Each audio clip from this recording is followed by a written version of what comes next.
rising higher than mainstream thinking. Are you annoyed by affirmations? When someone comes up to you and says, "Think positively," are you so jaded by that timeless advice that all you can think of is... If affirmations feel like lies and positive thinking feels like denial, then start the journey of incredible learning and growth so that you can create the life you've always wanted now.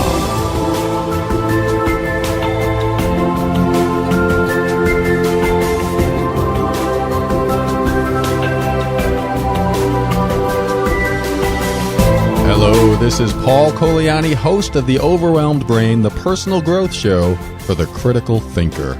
On this show, I discuss practical, down-to-earth steps to help you improve your mood, your sanity, and your life. We'll talk about why we do the things we do and what we can do to reach higher levels of happiness and lower levels of stress and overwhelm. My goal is to help you become empowered so that you can create the life you want. And if you're experiencing any changes because of this show or just think it's a great listen once in a while and you enjoy shopping on Amazon, use the link theoverwhelmedbrain.com/Amazon. By doing so, Amazon thanks me for you by sending a small percentage of your sale to help with the operating costs. You can also visit theoverwhelmedbrain.com and just drag the Amazon button from the website straight to your desktop to use it every time you shop. It's a way to show your support doing what you already do. Shop online. Thanks to all of you who are using the link now, you are making a difference. All right, today's quick quote is by Jimmy Dean, and it's this: "I can't change the direction of the wind, but I can adjust my sails to always reach my destination." Thank you to the website daringtolivefully.com for that quote. The reason I chose this quote today is because, honestly, I hate setting goals. Even though almost all successful people tell you how clear they were about setting goals to get to the level of success they've achieved up to now, I still find that I have trouble being crystal clear on what I want to accomplish. I've always been more of an abstract thinker, which is strange because I've also been a very critical thinker too. Critical thinkers question things and get into the details and the why and how of things. But goal setting has a quality to it that I don't like. I think the main reason I don't like setting goals is because I get lost in the specifics of things. We're told to write out our SMART goals. You know, specific, measurable, achievable, realistic, and timely. But every time I've done this in the past, I never got what I wanted. In fact, in my quest to reach my goals, I got bored and lost interest in the journey. You'd think that some lofty thing that you want to achieve would compel anyone to do whatever it takes to attain it. And in the beginning, that's how it is for me. But after a month or two, the work to attain it builds and builds, and soon I realized just how much I hate the pursuit. The goal is out there. I've written it down, but no matter what I do, it never manifests. Is there a limiting belief inside of me? Am I just not trying hard enough? Do you ever have this problem? I can't be the only one. I know that the more specific I am with my goals, the harder they are to attain.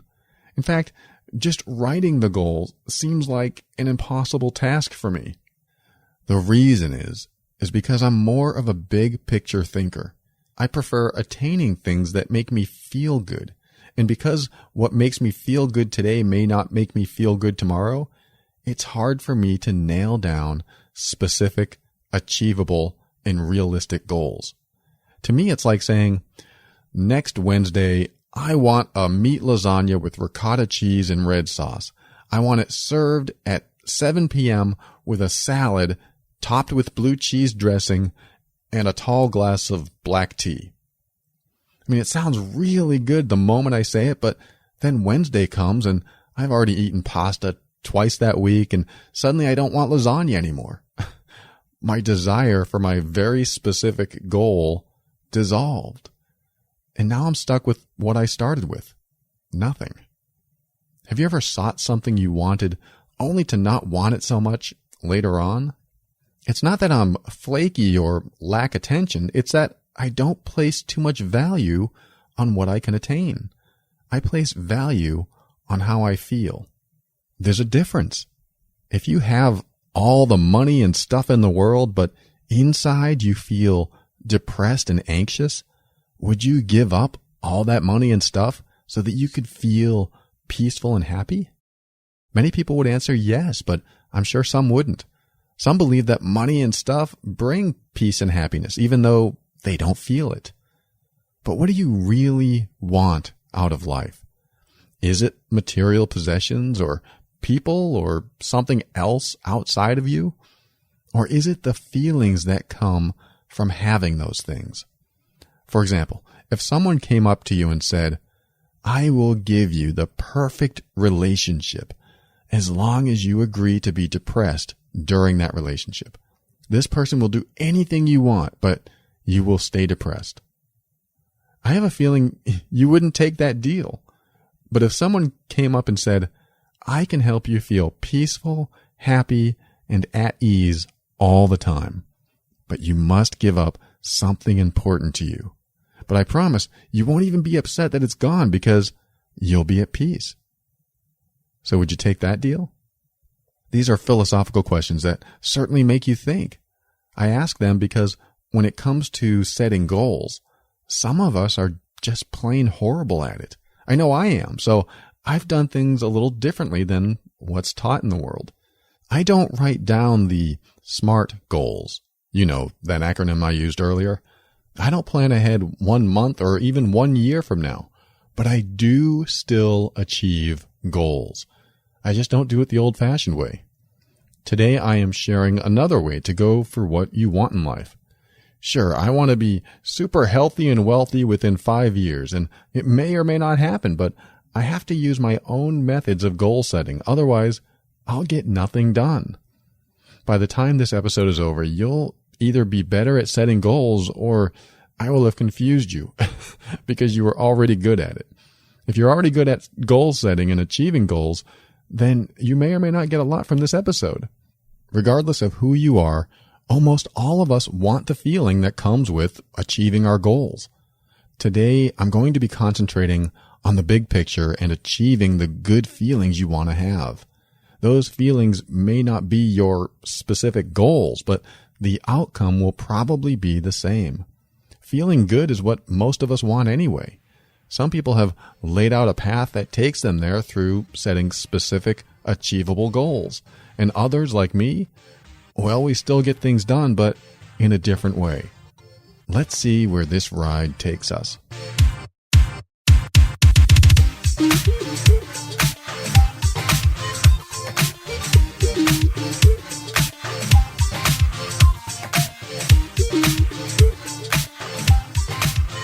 A couple days ago, I sat down to read a report by Brian Tracy called Goals: How to Get Everything You Want Faster Than You Ever Thought Possible.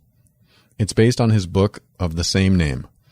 It's all about, of course, setting goals and how doing that can help you achieve almost anything. I thought, this would be great to talk about on this weekend show. But then I got to his actual goal-setting process, and I started reading the specific steps to creating and succeeding at goals. And I started getting discouraged immediately. The further along I went, the more discouraged I got. As soon as I read the first step, which is to decide exactly what you want in every key area of your life, I felt defeated. Did you ever look at a project or something else and realize that you simply would not be able to accomplish it, and then felt so overwhelmed that a wave of negativity and failure washed over you? That is how I felt at step 1 of this report. But I read the details of the step thinking that I might be able to accomplish my goal if I put my mind to it. But then I started reading the rest of the steps and noticed how much more work would be involved to continue the process. Again, I felt defeated. I also felt misguided. I read these steps thinking, this is not how I operate. I am not this organized, nor do I ever plan anything like this. The book this is based on is probably one of the best books out there on setting goals and getting anything you want, but it's simply not the way my brain works. Therefore, I see the instructions and I immediately recoil in horror, thinking that someone wants me to structure my life like a spreadsheet. I've tried this before. I've followed people's steps, and it always felt unnatural. When people tell me how they've set goals and follow a strict routine every day and they're successful because of it, I'm completely envious. I want to have that structure and discipline and organization in my life. And then I'll watch these same people down a bunch of coffee and then run around like crazy putting out fires all day, and then they get upset at the slightest alteration of their plans. Not everyone I know, but quite a few are like this, at least those who appear to be highly organized. Why is that? Because staying highly organized takes a lot of time, energy, and mental focus. Our brains are complex, holistic learning machines that have specific tasks to complete to help us stay alive. And having to stay focused enough to organize and take control of many aspects of our lives can be draining. That's why you see people with vices like caffeine and sugar and fatty and high-carb foods and smoking and drinking and all kinds of other things that many of us do to gain some semblance of balance in our lives. We can end up stressing at work because we feel like we have to be, quote, on all the time. So we turn to these vices to balance ourselves. Of course, we all know that these things aren't healthy for us, yet we still do them. When I stay up late and need to write an outline for the next episode of this show, I guarantee you I'm reaching for that caffeinated iced tea with sugar and lemon. Hey, at least I use raw sugar, but all the same, really, I'm balancing my deficiency in one area with a stimulant or a stress reliever in another. What I really need to do is go to bed at a more reasonable hour. Instead, I drink caffeine, knowing that I'll be able to artificially balance my system when I don't get enough sleep. This will wear you down over time. Artificially balancing your system makes up for where you don't or can't honor what you really need in life, whether that's more sleep or you're in a work situation that is stressful or painful in some way, or you've got challenges at home with your family, or any of a number of things that create a deficiency in the balance of life. For me, it's always about sleep. I stay up too late and then I get tired the next day. I don't exercise as much as I should, and on occasion I use caffeine and sugar to help me get through the day. But of course, sometimes I feel fine. When I get enough sleep, I'm sharper and more alert the next day. But why don't I always just go to bed on time? Why don't any of us do what we need to do in order to maintain a healthy, happy life? Well, one of the reasons is that we simply have too much to do all the time. Our work is never done, and something or someone always needs attention. Several years ago, all I wanted to do when I came home from work is take a break by myself. That might have meant I wanted to just watch TV or play a game or play my guitar or anything that allowed me to connect with myself for as long as I needed so that I could let go of the stress of my workday. At that time in my life, I was married, and when I came home, my wife wanted to know how my day was. Well, let me tell you, whether I had the best day or the worst day, I did not want to recall it all over again because, quite frankly, I really didn't want to go to work that day in the first place. So when I would arrive home, many times I felt a twinge of anger or irritation when she would ask the very innocent question of how my day was. That was hard because on the one side, I wanted to connect with her. And on the other side, I just wanted to find myself again. After doing something all day when you'd rather do something else, sometimes it's no fun to recall what you've been doing all day. When I realized why I always got frustrated after arriving home from work, I finally told my wife to stop asking me that question and give me some alone time. She honored that request. And this actually improved our relationship a lot because I was able to come home, say hi to her, and then be with myself. And then after I felt reconnected and grounded, I could come out and talk with her about anything, even how my day was. But that reconnection to myself was extremely important. It was what I needed to wind away the entire day of doing something that I would rather not. I enjoyed my job, but I always preferred doing something else with my time. And because I had to go to work, I couldn't do what I really wanted to do. I'm sure you can relate, which brings us back to goal setting. After I started reading all the steps Brian Tracy outlined, I was feeling more and more defeated and de-energized. I was like, who plans out their goals in such detail? I also realized something very important that I didn't know about myself. I don't know what I want to be able to plan for what I want. I mean, the big picture of my life is being the person that can handle all the challenges that come along. And knowing that what it takes to get to that place is a lot of personal growth, I really can't plan for that. I think of big picture stuff and do at least one thing every day to move towards that big picture. That's what many teachers and speakers tell us to do anyway. Do one thing every day that gets you one step closer to what you want. That's the kind of goal planning I can actually appreciate and understand. But to specifically write down everything I want in life and exactly what my life will look like is very hard for me. I remember setting goals in martial arts. The teacher would emphasize setting goals over and over again. She'd say, set a number of push-ups that you want to be able to do, or what belt color do you want to be in 6 months, or what else do you want to achieve while you're here? I found this harder to do than almost any physical activity. It was a mental martial art, trying to come up with and adhere to goals. When I set a goal to do 100 push-ups, I thought, well, if I set a goal to do 100 push-ups, then I am limiting myself. What if I'm capable of doing much more than 100? If so, then by setting 100, I already feel like I failed. That's strange, huh? That's like saying, I want to make $1 million, but then I think about how disappointed I'd be when, after I made my million, I could have actually tried for much more than that. And because I only limited myself to $1 million, it just doesn't feel like I've accomplished that much. This mentality kept me from setting goals most of my life. In fact, I've almost always purposefully avoided setting goals because I would drown in the minutia.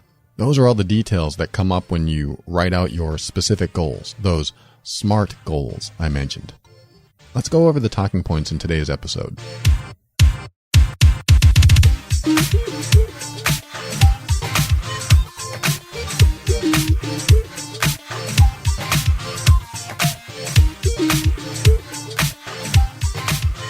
I am an anti-goal setter. I think setting goals works perfect for highly organized, highly focused people that seem to have endless energy. But I don't work that way. I'm a very analytical thinker for sure, but goal setting has always bored me and caused me to quit faster than not goal setting. I know I can't be the only one like this.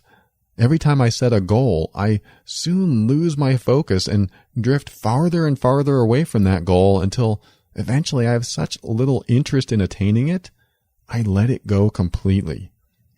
Can you relate at all? I'm willing to bet there are others out there like me. If you can relate, keep listening.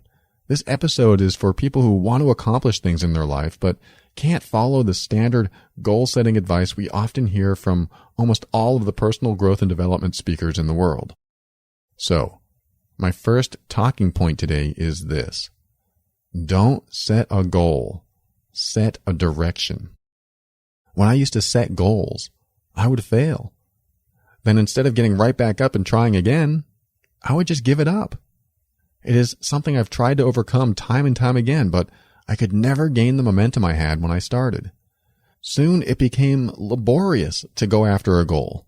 Chasing my goal was a chore, and I would eventually give up my pursuit.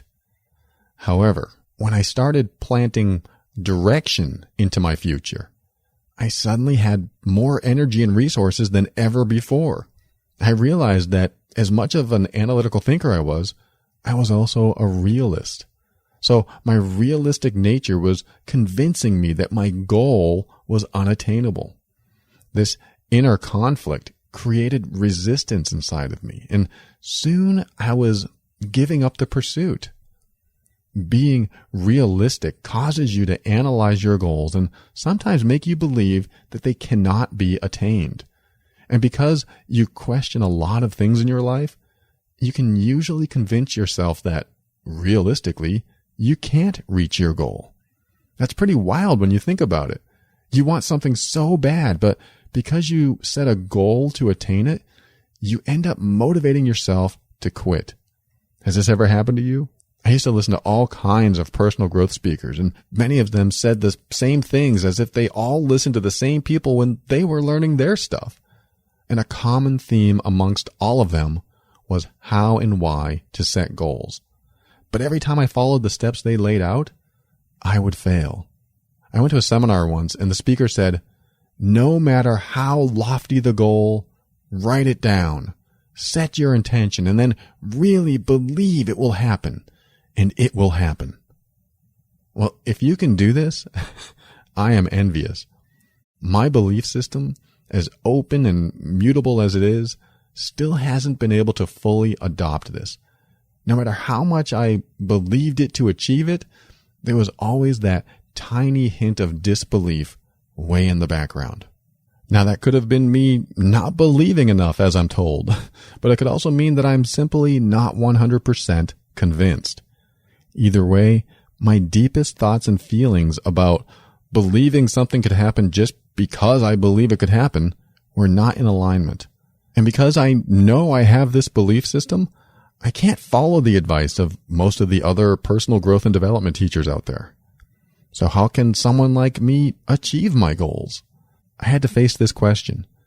And instead of continually forcing myself to use a system that works for others and not myself, I decided to work with my beliefs instead of against them. In other words, my belief system is about questioning things and coming up with realistic ideas. And instead of working against that belief system and thinking, all I need to do is believe enough and I'll get everything I want, I find ways to work with it. And one of those ways is setting a direction, not a goal. A direction allows me to question anything I want along the way, but not get lost in all the details that might slow me down if I stop long enough to begin my process of disbelief. We're told to say things in first person as if we already have them. So if you want to make $10,000 a week and live in a mansion in Maui, you would say it like this: I am making $10,000 a week and I own a mansion in Maui. And then you're supposed to feel what it's like living there, really honing in on the details like what you see, hear, and smell. You take it all in and act as if you're really there. However, when I tried this, I could sense I was there, but there was always a voice in the background saying, "No, you're not. Get real." That would definitely create a conflict inside of me. So now when I want something in my life, instead of trying to work against my belief system, I instead set a direction like this. I want to make at least 5 figures a month and live near the water, and I will do whatever it takes to get there. This frees me from the resistance that built up inside of me when I had made the first statement. Sure, there are still somewhat specific goals in there, but there is very little limitation, at least the way I define it. I am creating a direction, not a goal. And no matter what happens along the way, I keep going in that direction. That way, if and when I fail at something, when I get back up, I know which direction to go again. The one thing I love about setting a direction is that I can fail as often as it takes to get there. But if I set a specific goal, then I am reminded often exactly what I haven't attained yet. When you're constantly reminded of what you haven't attained yet, it creates disappointment and doubt. And soon you might give up because I'm still not at my ideal weight, or I'm still not making as much money as I want to make, or even I still haven't met the man or woman of my dreams. These thoughts can plague the mind. They are consistent reminders of what hasn't been accomplished yet. I realize we're all told to clearly define our goals and what we want for our lives, but when I'm reminded of the specific goal that I haven't attained yet, I get jaded and I'm not as passionate about that goal as I once was. And because of that, I will eventually stop trying to attain it. Of course, I'm not that high energy, incredibly focused, extremely organized and structured person that some people are. If that describes you, then you will want to definitely utilize your own strengths to achieve your goals and not necessarily follow the process I am suggesting. Though, you could try it and find out if it works for you. I'm a big fan of doing what works. So don't change what you're doing if what you're doing is getting results. But let's get to our next talking point, which is something I just mentioned. Play on your own strengths to achieve your goals.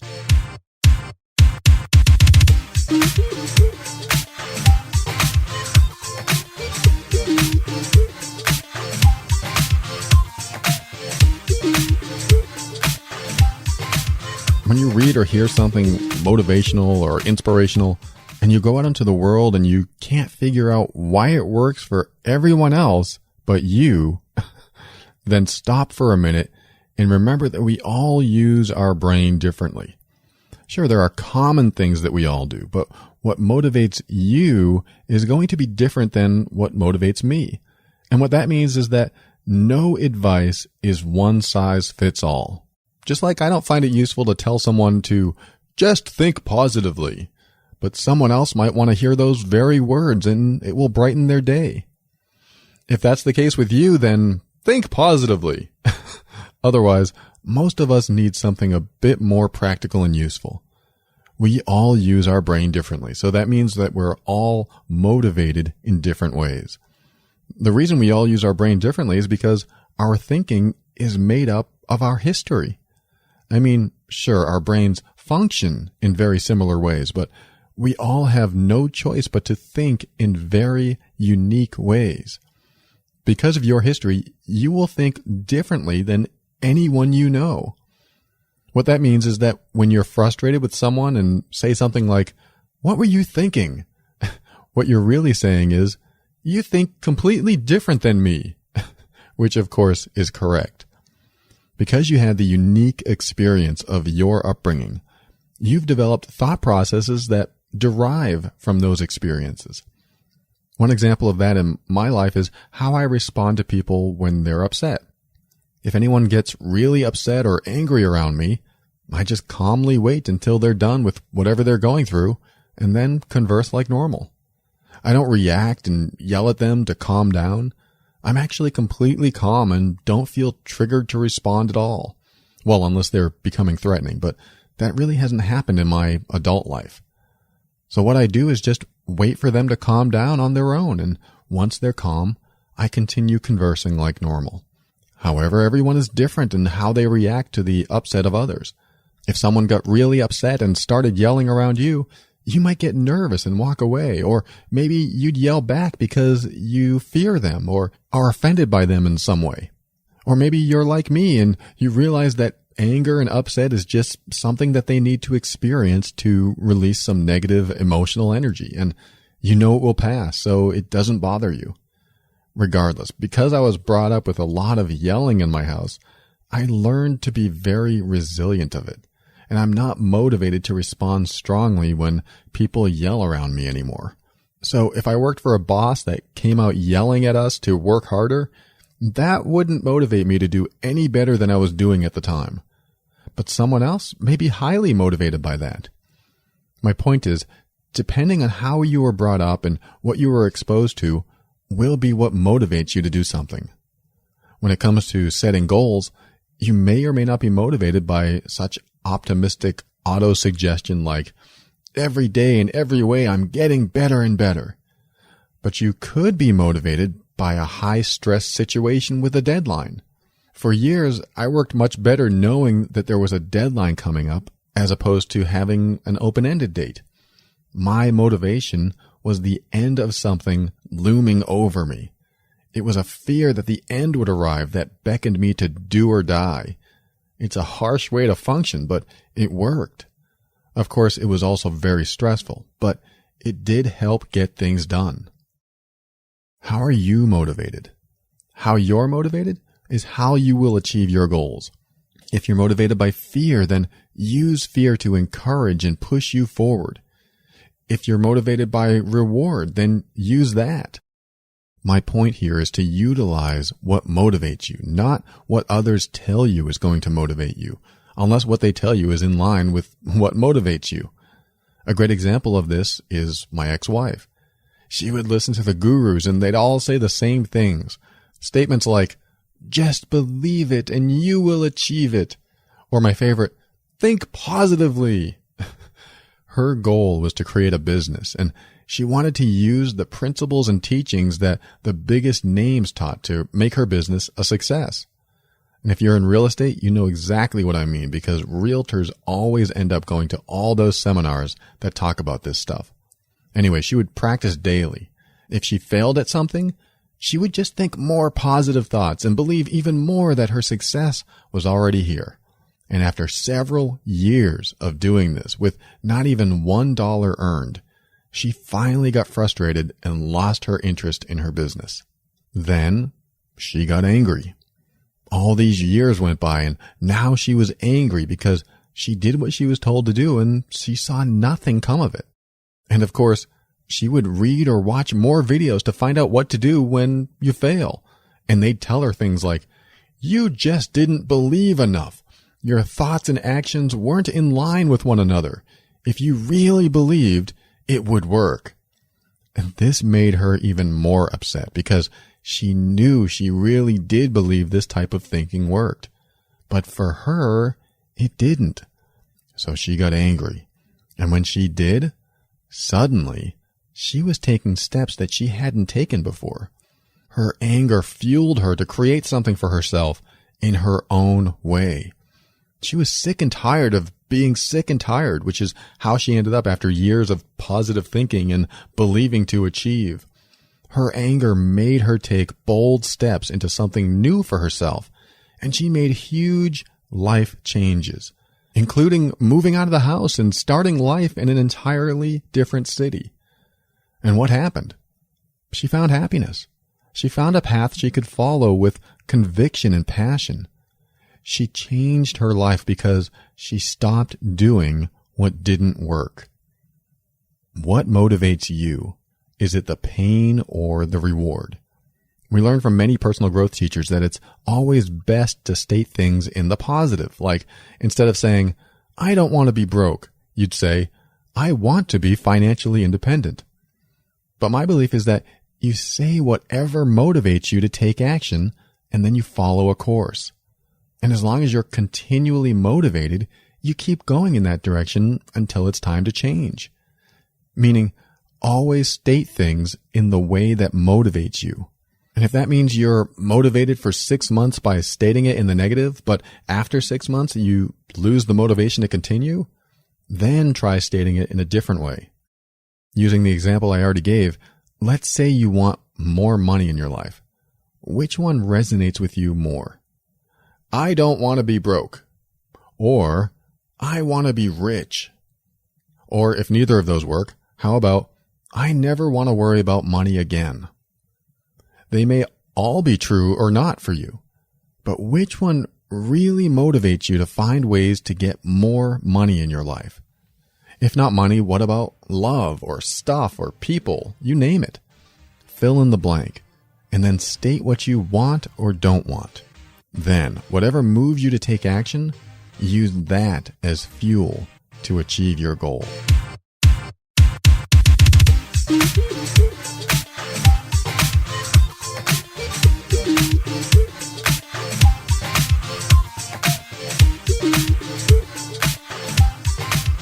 A few years ago, when I finally got my family out of the welfare system, I remembered back to the days I was standing in line at 6 a.m. every morning at the soup kitchen. I realized that I never wanted to stand in line at a soup kitchen again. Never. This was so powerful in my head that I went into the extreme opposite direction and saved more money in a year than I had ever had in my life. This helped get my wife and I out of a bad situation and back on track in life. And for years after that, I told myself, I will never be broke again. I used that as my motivator. And then after a while, I realized that that statement no longer motivated me as it once did. It still has an impact when I say it today, but I've gotten comfortable again not being broke. And because of that, I've changed my declaration statement about money to be, I want to make a lot of money so I have more freedom and more options. That kind of statement motivates me to do whatever I can to create that reality in my life. I realize it's not everyone's goal to make more money, but like I said, you can change the words to anything you'd like as long as it motivates you to take action. So the next step in setting goals when you hate setting goals is this. Stop doing what doesn't work. This is my favorite one because if you really live by this philosophy, you can change your life. There's a point where you know something just isn't working, whether that's a job, a relationship, or a project, or what have you. No matter how much money, time, or energy you have into something, stop doing it when it's not working. My mom thought that her abusive husband would eventually leave if she just stopped loving him and even outwardly hating him. Well, she was right. For 43 years, she kept repeating her same patterns of offensive behavior toward him, hoping that he'd leave, and he finally left. Yeah, 43 years of doing the same thing over and over again, hoping things would change. She never took action herself, so he never left until there was a blow-up about a year and a half ago. All that time, she could have gotten her life back, but she waited. What she was doing wasn't working, yet she continued to do it anyway. She was in denial and really believed that soon he would see how unwelcome he was and want to leave on his own volition. But nope, he never did, and she stayed miserable. Well, he finally did leave a year and a half ago, but it took 43 years, and it wasn't even related to how she was acting towards him. She is just now starting to realize how much more happy she could have been had she done something years ago. And now that he's gone, she's finally experiencing some peace. But 43 years have come and gone. That is a clear indication of what doesn't work. Another example is the story I told in the previous segment of how my ex-wife kept thinking and believing that things would come to fruition, but they never did until she changed her beliefs and attitude. Year after year went by, but things never changed. Things sometimes appeared to get better, which would be an incentive to continue along the same path, but the outcome always ended up the same. That's just it. Do you measure your accomplishments by what appears to be steps in the right direction, or do you look at the outcome of what you are trying to achieve? It's true that every step towards something leads you closer to success, but where and how you measure success is the biggest factor. If you want a relationship where trust and safety are the biggest indicators of success, and you feel less and less safe with the person you're with month after month, do you think that's continually moving towards success?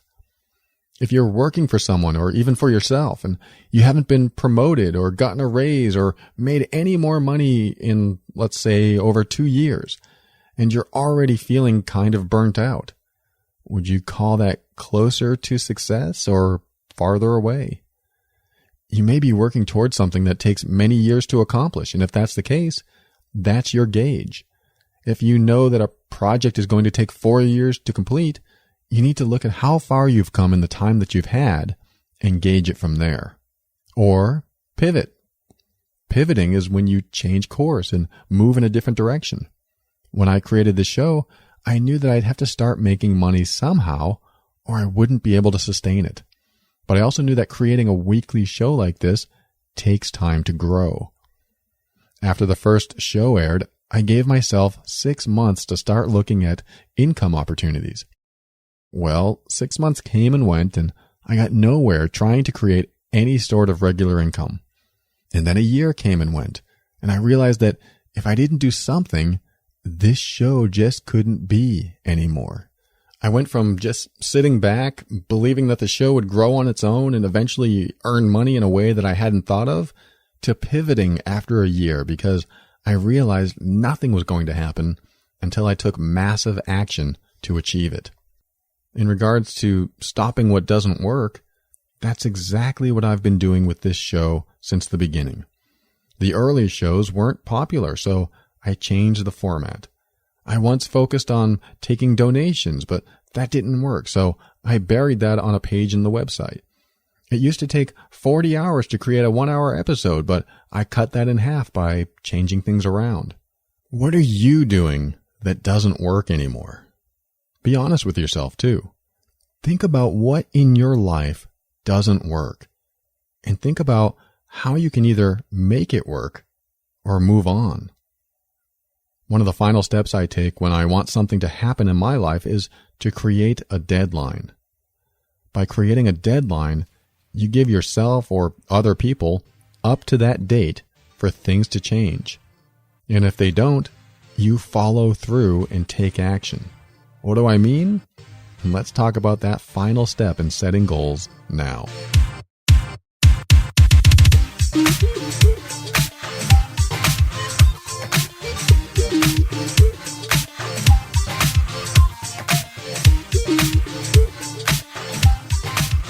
Some things take a long time to manifest.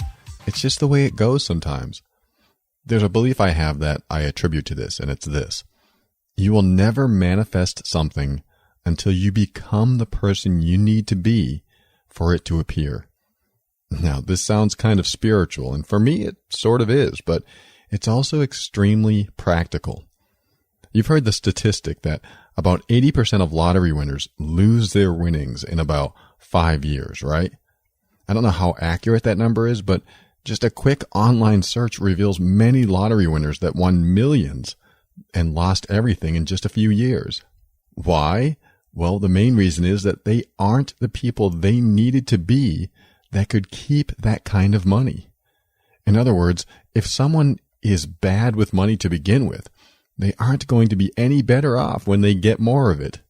Sure, there are some that will hire a financial planner, but many will just spend it because they have it, just like they spend every paycheck they have now, for example. The same goes for why we have such a high divorce rate. When you or your partner don't like something about the other person, that thing you don't like usually gets worse after you get married. You think it will get better, but it turns out that marriage seems to amplify the best and worst things about the relationship. This happened to me. Before my now ex-wife and I got married, I got triggered by her food issues. I figured all those triggers would go away after we got married because she was working on herself. And of course, over the years, because she was working on herself, trying to get better every day, she would eventually get better and all would be well. But it only got worse.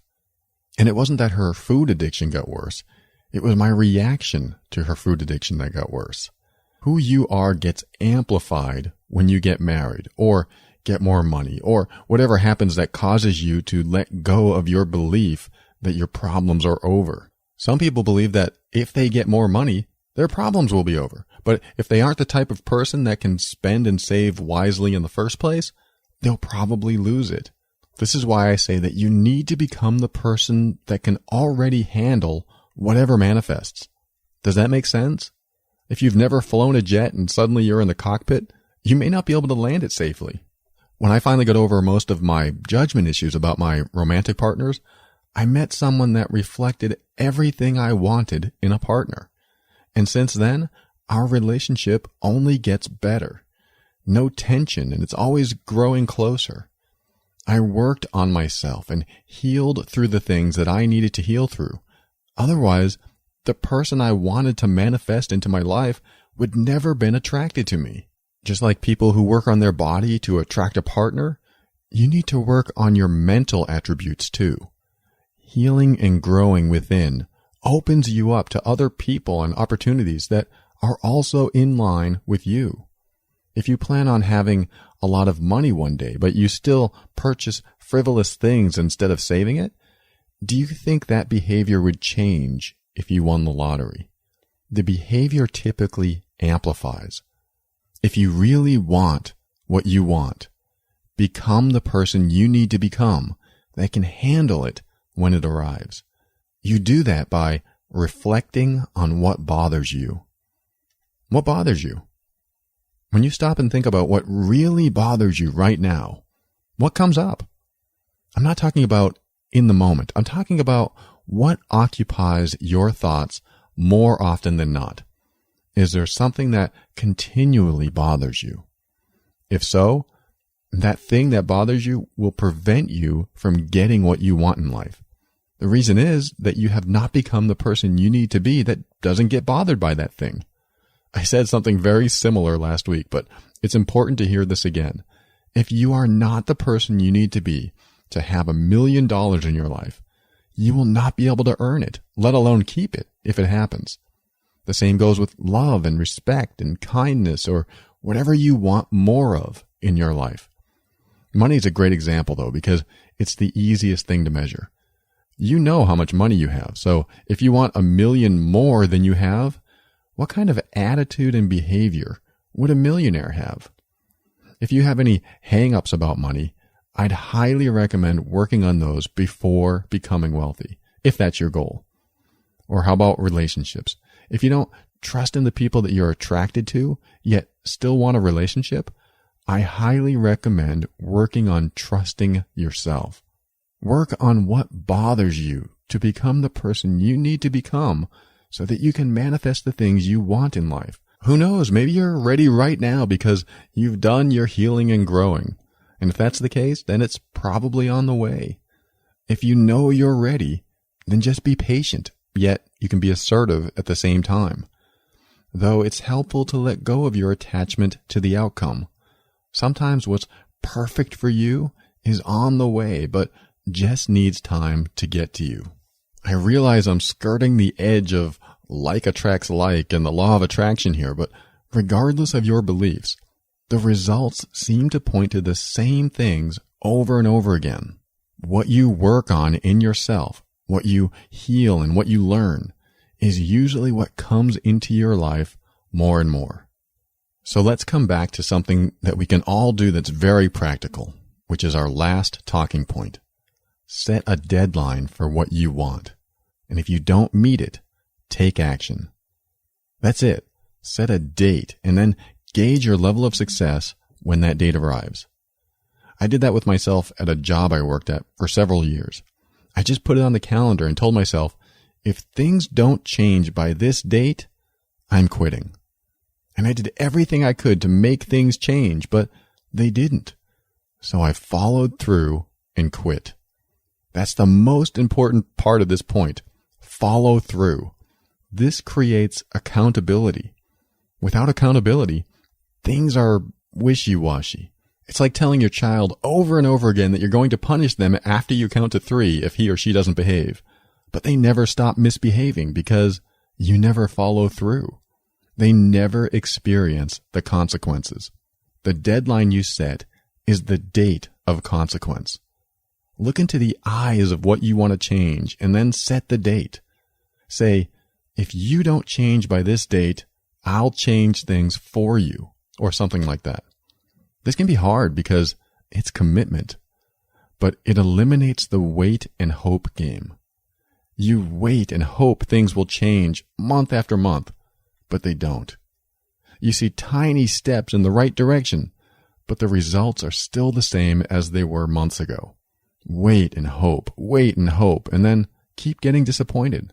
Like I said before, some things require more time to complete, so you need to be the judge of how long is too long or too short. But there has to be a deadline so that you can just cut the cord and move on when you hit it. I like to use the analogy, if you're trudging through mud, you're probably going in the wrong direction.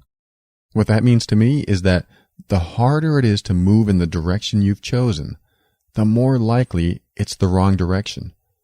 When you're going in the right direction, resources appear that weren't there before. Things happen in a line for you that you'd never think would happen. People show up and mountains are moved to make it happen. It's fascinating to watch it unfold, actually. I'm not sure of the forces at work here, but things do seem to line up and make the path free of obstacles when you're heading in the right direction. It's like someone opened a door and said, right this way. And this even works in directions that you don't want to go too.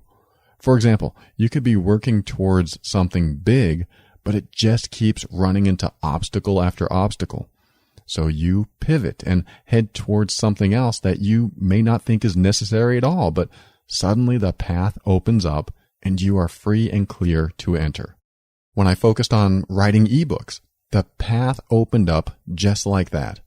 All the resources I needed came to be, and then suddenly I was an author.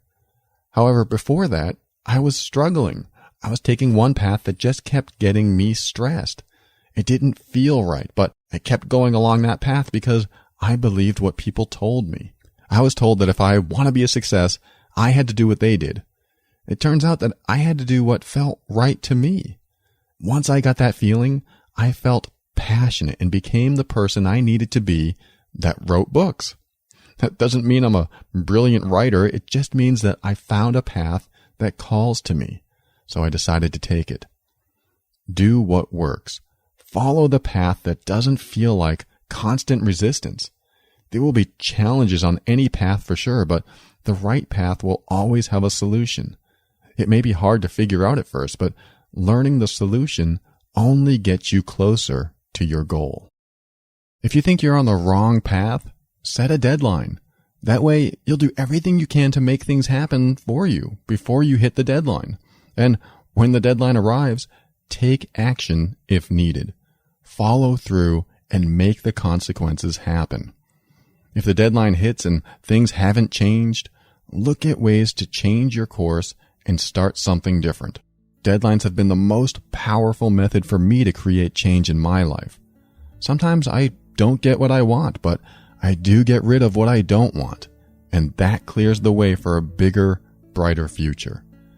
I may not be an advocate for setting goals the way Brian Tracy and other intelligent teachers tell us to do it, but I sure as heck realize that by doing nothing at all, I get nowhere. Set your goals the way that motivates you to complete them. If you don't get what you want, you'll learn what works and what doesn't really fast. And soon, you'll be sailing in a direction that works.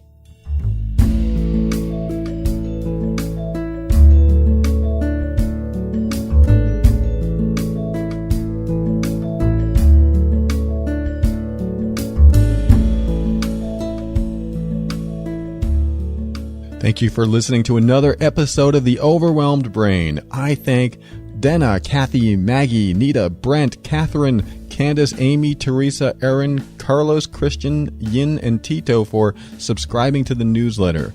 I thank Jenny and Billy for reaching out on Twitter, and Ruth and Kara, Grace, Tina, Jenny, Akash, Jamie, Deborah Ann for reaching out on Facebook, and Giselle and Carol for connecting with me on Pinterest. And then for those who sent direct messages, Enrique, Jean, Arian, Natalie, Jane, Amy, and Taniqua. And finally, for those who subscribe to the YouTube channel, St. Joe 41, Shukla, and Mega J Rivers. And a special thank you to Cher for her generous donation to the show. Thank you. I am so grateful for your support. Keep up with the show by heading over to theoverwhelmedbrain.com and sign up for your weekly personal growth message. Feel free to reach out to me through the contact link on that site as well. I want to thank the listeners who are using the Amazon link on the site to support the show. If you want to show your support, just do what you already do and shop at Amazon. Use theoverwhelmedbrain.com/Amazon. Or make it easier to shop there every time and drag the Amazon button from the overwhelmedbrain.com website to your computer's desktop. Your shopping habits are making a difference, and they're going towards a good cause. You. And if I didn't call your name in this episode, just know that I appreciate you and thank you for being there for me, listening, learning, and growing. One of my goals every week is to create a new episode of The Overwhelmed Brain. It's a deadline I created for myself, and so far, I haven't missed a beat. In fact, I've created the largest accountability group in the world. And that's the world itself. You expect to hear a new episode every week, so that certainly motivates me to stay on my schedule. I didn't really talk about accountability in this episode, but I'd like to mention it now because it really is a great way to stick to your goals. As soon as you tell someone else what you're going to do, you suddenly feel accountable to do it. Just having someone else know about your goals is motivation enough to help you complete them. After all, we have a tendency to not want to let people down. So find your accountability partner and tell them what you're aiming for. Or better yet, share it with the whole world online and you're sure to meet your goal. And if you don't meet it, well, you're going to learn a whole lot along the way. And that opens the doors for possibilities you couldn't even have imagined. Create possibility by stepping into your power and be firm in your decisions and actions so that you can create the life you want. When you do this, you'll discover what I already know to be true about you. That you are amazing.